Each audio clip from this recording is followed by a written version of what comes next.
मैं सिर्फ ब्राह्मणों से यह अपील करूंगा, आज भी अगर तुम चाहो तो भारत देश नहीं पूरा विश्व में सनातन का झंडा, हम कथावाचक चाहें तो पूरे विश्व में सनातन का झंडा ऊंचा उठ सकता है। इसमें कोई संशय नहीं है, इसमें कोई संशय नहीं है। बोलो वृंदावन बिहारी लाल की। तो इन्होंने क्या किया, थोड़े बड़े हुए, इनको यद्यपि भगवान के नाम में चूर थे, अकारण ही इनमें भक्ति थी क्योंकि प्रहलाद जी हैं, लेकिन संसार के रूप में कुछ दिखाना पड़ता है। भगवान ने एक माया की और एक आकाशवाणी इनको सुनाई दी। क्या? अपने शरीर में तिलक लगाओ,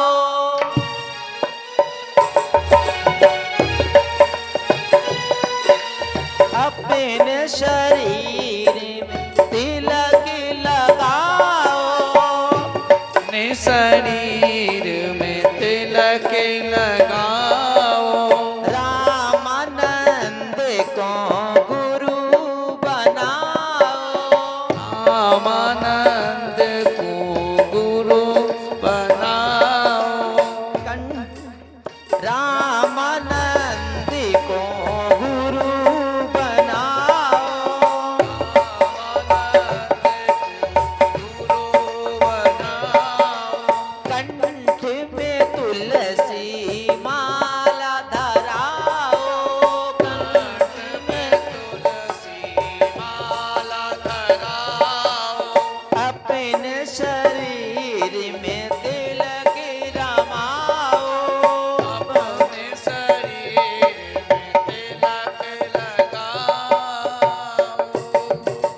आकाशवाणी हुई और उस आकाशवाणी को उन्होंने मान लिया।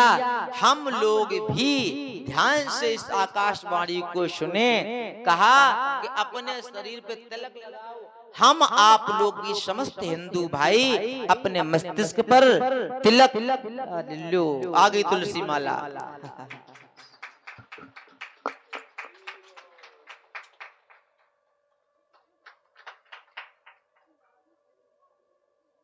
समय से आए।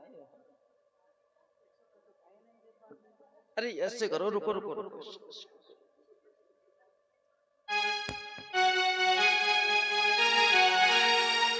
ऐसी बात नहीं थी, हमारे दो दो तुलसी माला पड़े थे, लेकिन उन्होंने कहा बाहरी भी दिखाओ। जय हो। इसमें क्या लिखा है जरा देखो, आगे कुछ है? कान्हा जी है क्या है? श्राद्धा लिखा है। अच्छा तो और अच्छी बात है। जय हो। आइए विराजमान हो जाएं। भगवान सब व्यवस्था कर देते हैं, तुम भी आई हो। इसको थोड़ा नीचे रख दो सबसे। तो उन्होंने कहा तिलक लगाओ, कंठी और गुरु बनाओ। किसको? रामानंद को। अब जब रामानंद का नाम आया तो ये चल दिए। पास ही में थे, काशी की बात है। तो भैया जब चल दिए, हमारे कथा के प्रेमियों जैसे आगे पहुंचे हैं, हमारे कबीरदास जी विचार किया कि वो जाति पाति को बहुत बढ़ावा दे रहे हैं। यद्यपि सच बता दें महाराज महेश जी, रामानंद जी इतने पक्के ब्राह्मण थे जो किसी अन्य जातियों को स्पर्श भी करते नहीं थे। पक्के, लेकिन कैसे थे? बिल्कुल कट्टर वाले।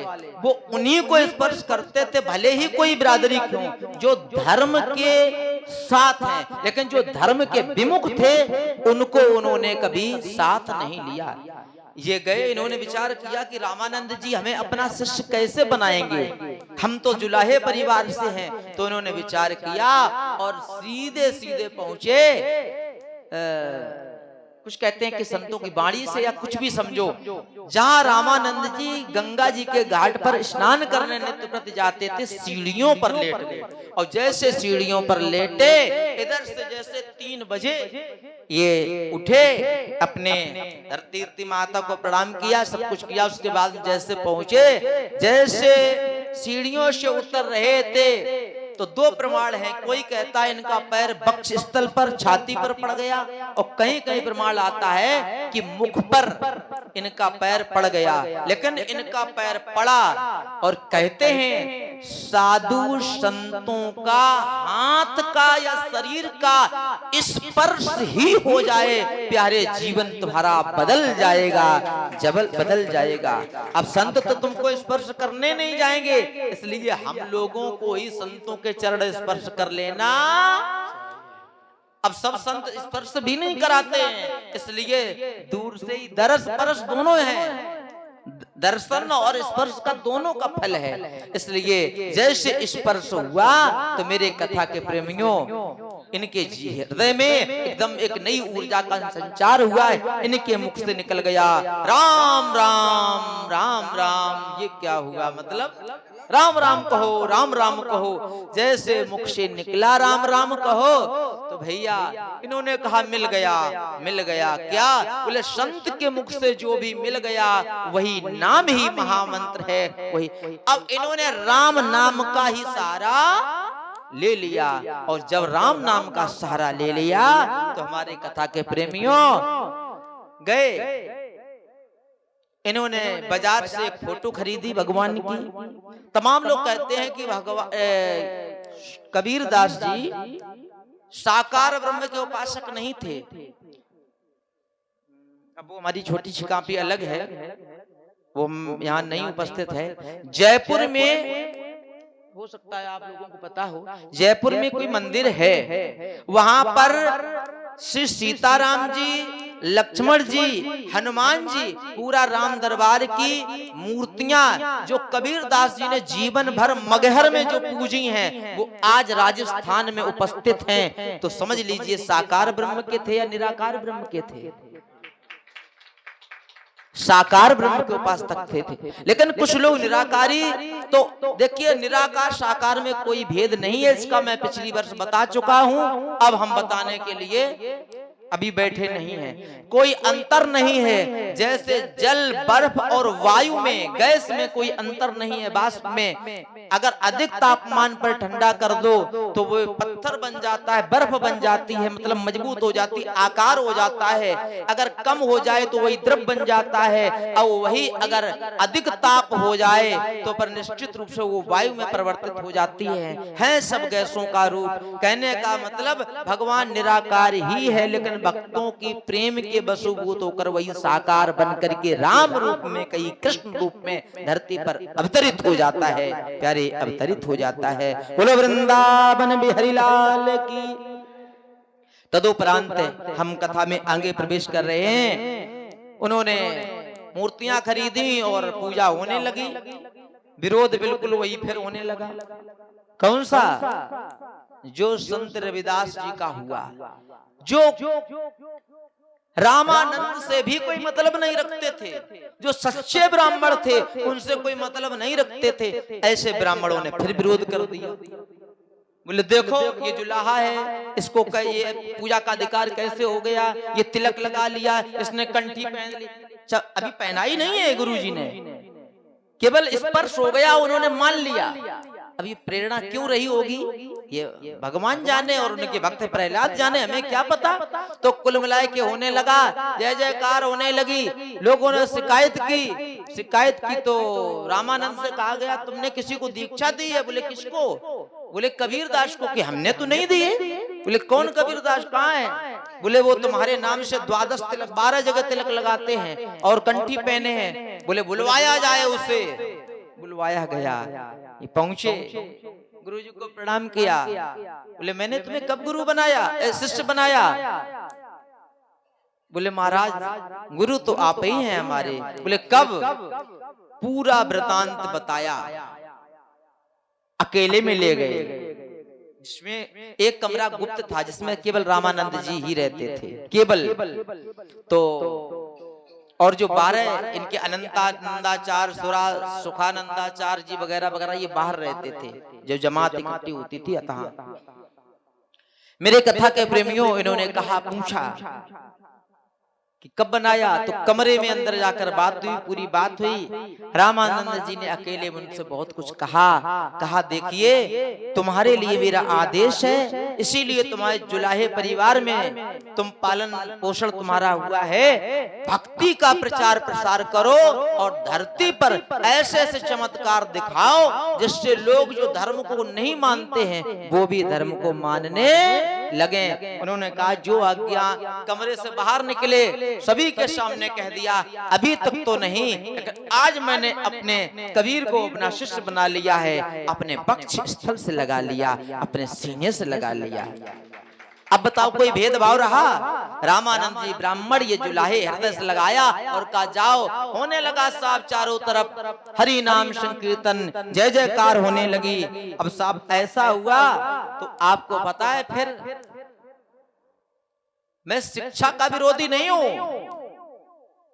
लेकिन मसिका गद छुओ नहीं, कलम गयो नहीं हाथ। स्वयं कबीरदास जी लिख रहे हैं, मसिका गद छुओ नहीं, कलम गही नहीं हाथ, और चारों जुग के महात्मा मुख ही जनाई बात। एक नहीं, दो नहीं, 4 युग हैं, और इन चारों युगों की बातों का ज्ञान अपने मुख से पूरे संसार में प्रचारित कर दिया, प्यारे, प्रचारित किया। ऐसे हमारे कबीरदास, जिनको आज लोग गलत तरीके से प्रयोग कर रहे हैं, जो अपने आप को दास लिख रहा हो उनको लोग भगवान बना रहे हैं। कबीरदास जी ने अपने आप को दास लिखा कि नहीं लिखा? लेकिन कोई लोग ऐसे हैं, क्या कहते हैं, बोले हमारे कबीर ही भगवान है, पूर्ण ब्रह्म है। एक ज्ञान गंगा पुस्तक और चलती है, उसमें क्या करते हैं, ऐसा एक पेड़ बनाते, पेड़ को ऐसा उल्टा, और उसमें ऊपर कबीरदास जी को बैठाते हैं और कन्हैया जी को नीचे लटकाते, बोले ये सब शाखाएं हैं। हमने कहा, चिंता न करो, जिस दिन तुम्हारी आंखें खुलेंगी, खुलेंगी, अब ये सबके बंद हैं, विश्वास नहीं है। मोह निशा सब शोभने हारा, देखहि सपन अनेक प्रकारा। ये मोह निशा में सब सो रहे हैं, मोह निशा है। और जब जागोगे कब? जब तुम्हारी ये बंद होंगी, जब मरोगे ना तो सब दिखेगा तुमने जीवन में क्या किया। जैसे तुमने देखा होगा वीडियो बनाए जाते हैं, जैसे कोई 10 मिनट का वीडियो है तो 10 मिनट के वीडियो में क्या है, तो अब एक नई टेक्नोलॉजी आ गई है, पूरा सार 10-15 सेकंड पहले पूरा एकदम दिखा देते हैं ना। ऐसा मरते समय सब पूरे जीवन का तुमको मुश्किल में 10-15 सेकंड में सब दिख जाएगा। तब तुम्हें याद आएगा कि हमने कछु ना करो भैया। एक भजन याद आ गया है, सुना दूं? सुना दूं? जोर से बोलो, राधे राधे। बहुत सुंदर भजन है।